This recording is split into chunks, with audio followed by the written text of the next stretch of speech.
overconsumption, apathy, licentiousness. These are a few of the many adjectives that I would use to describe this epic. In this modern age, we are laden and wrought with many, many different conditions and broadcasts on how to live. In this series, I, Somer del Piso, will seek to unveil and analyze these different parts of life. This is the Pitfalls of the Modern World, and I'm your host, Somer del Piso. Let's get into it. What's going on, you guys? Somer del Piso back once again with yet another video. I am at a place called Bar Italia, right? Enjoying a little bit of a apple tart ice cream that is melted because it is incredibly hot outside. But this is neither here or there, right? Why did I bring up these things, right? What are they, right? And how do they lend to the topic of this video? These are sweets, these are desserts.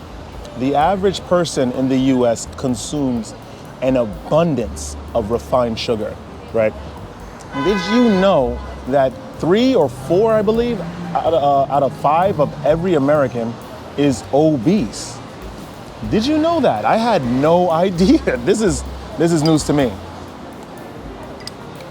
What is the state of being obese, right? What does that even mean? Being obese means you have more than 25% of body fat. Okay, we're understanding this. There's a lot of things that we're learning here. So, why is that a bad thing? That leads to a lot of diabetes. That leads to a lot of stroke due to blood not being able to pump through the vessels effectively because there's a lot of fat inside of the veins. Varicose veins in your ankles, in your shins, in your calves.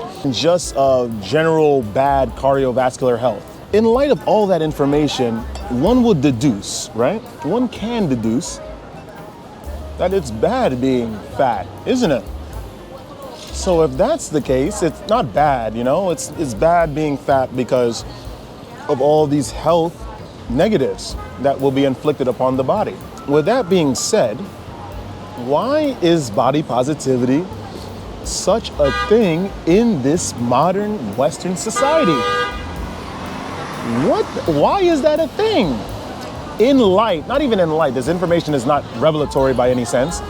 It has always existed and will always exist. It will always be bad to be overweight and eat excessive sugar. It's not excessive. If I had like maybe 2 or 3 more plates of this, yeah, it would be pretty excessive, but it's not for me.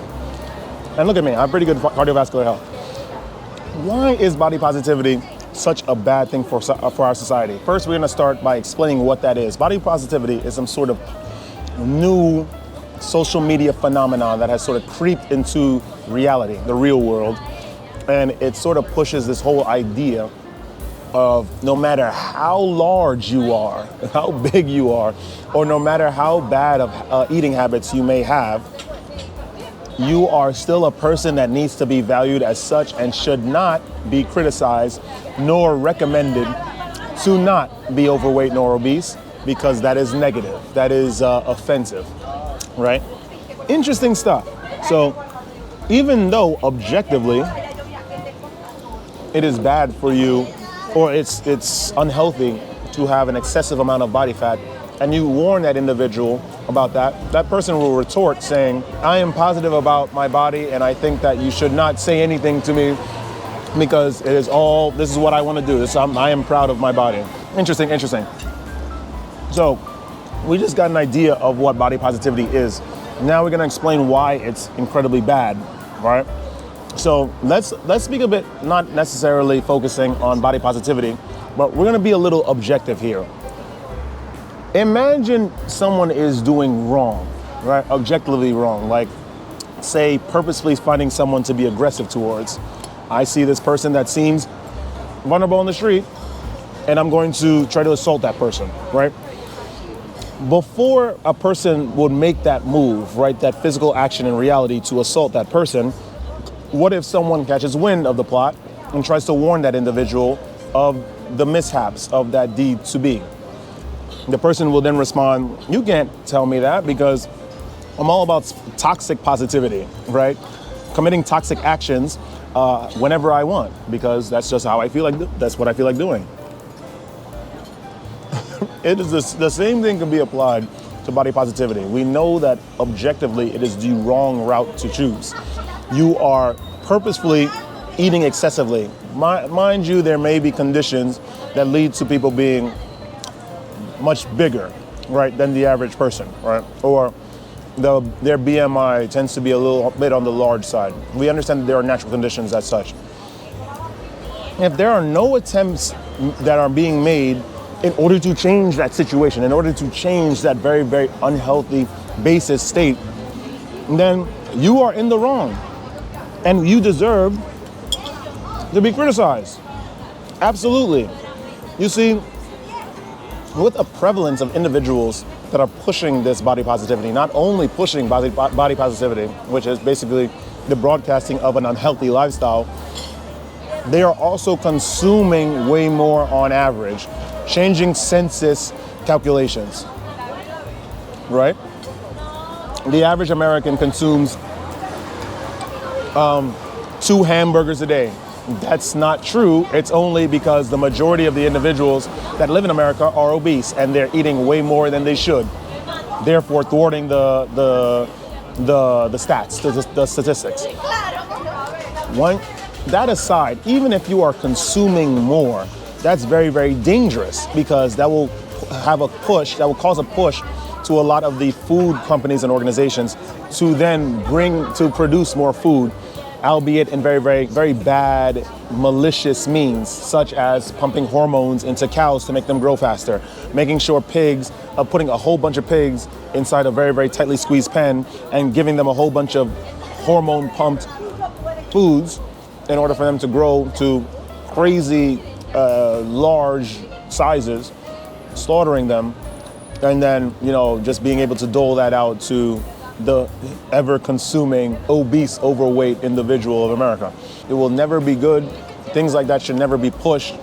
And there is inherent in broadcasting body positivity, which essentially means being satisfied with a very, very unhealthy, over-consuming lifestyle. In it lies this seed of complete stubbornness. No one can tell me that I'm wrong, even though I am objectively wrong because I am, huge, right? And I'm now at risk of a whole plethora of diseases. But no one will ever be able to tell me that I'm wrong because I know I'm right. I've been right, and this is my lifestyle. No one can tell me different. The thing is, this sort of behavior doesn't just lie within the confines, right, of body positivity. This lies in a whole bunch of other types of politics that are prevalent now in the US and on Western Europe that are generally and objectively bad for the body. Other examples of this is the over-instruction of homosexuality in our kids' schools, in pre-K, in pre-kindergarten, and at ages, right, in classes where the age groups are in a very, very malleable state, which means that they are very, very influenceable. They can be twiddled, right? They can be manipulated, conditioned. By an over-teaching of gender politics in these facilities, right, we are causing our kids to now prioritize something that was never even in the thought pool way back when, right? The same thing again could be said about body positivity. The issue is that once upon a time, we did have models in the past for these various fashion brands that sit around. Maybe we got Giorgio Armani there. We got Fred Lee and Oscar de la Renta, rest in peace.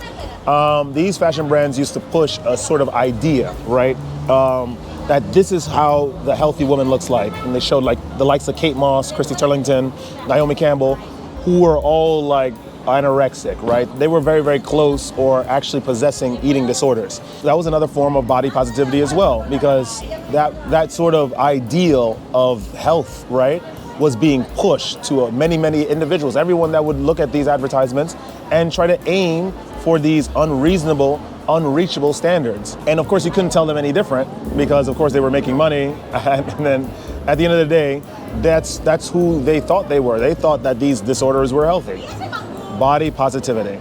So now it's been flipped. We have those incredibly skinny models now, but then they're much more invitational to the opposite end, the absolute opposite end of the spectrum. There is no entertainment of anything in the middle. There is just the anorexic, and then there are the morbidly obese.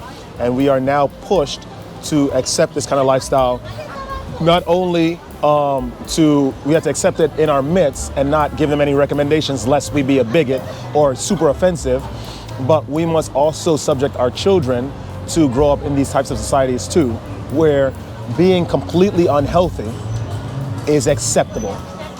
We know in Mexico, they had a huge issue. I think when I was reading the Wall Street Journal last, Mexico had a huge issue. I think they were the third country that consumed the most soft drinks, or the most drinks with refined sugar. So what they did was they put a levy, right? They put a tax on all sugary drinks in the country. I don't know how the statistic is now, but I think, of course, sort of creating a regulation to limit the amount of soft drinks and beverages consumed would definitely reduce the statistic. I think that moving forward, definitely this is a pitfall in the modern world. I think moving forward that there needs to be a complete change to how we view unhealthy behavior. I'm not saying you should go out as some sort of crusader against obesity and tell every single obese person, oh, listen, I have a Blink subscription free for 3 months that I would like to give you. Or listen, let's go to Whole Foods and I'll get you a whole plethora of fruits. I'm not saying that we should do that. However, what I am saying is that there needs to be an accountability for the individuals that push this type of silly lifestyle of just being. Estoy bien, gracias. Tú puedes guardarlo acá. So there needs to be an accountability on the people that push body positivity, right? If you understand that you are unhealthy just because the general consensus of the individuals that worship social media and gender politics say that it's fine to be obese, it's not fine to be obese, and it's good to just go to a gym and just get yourself fixed, right? Or not get yourself fixed, but change your habits. It will never be cool to be fat.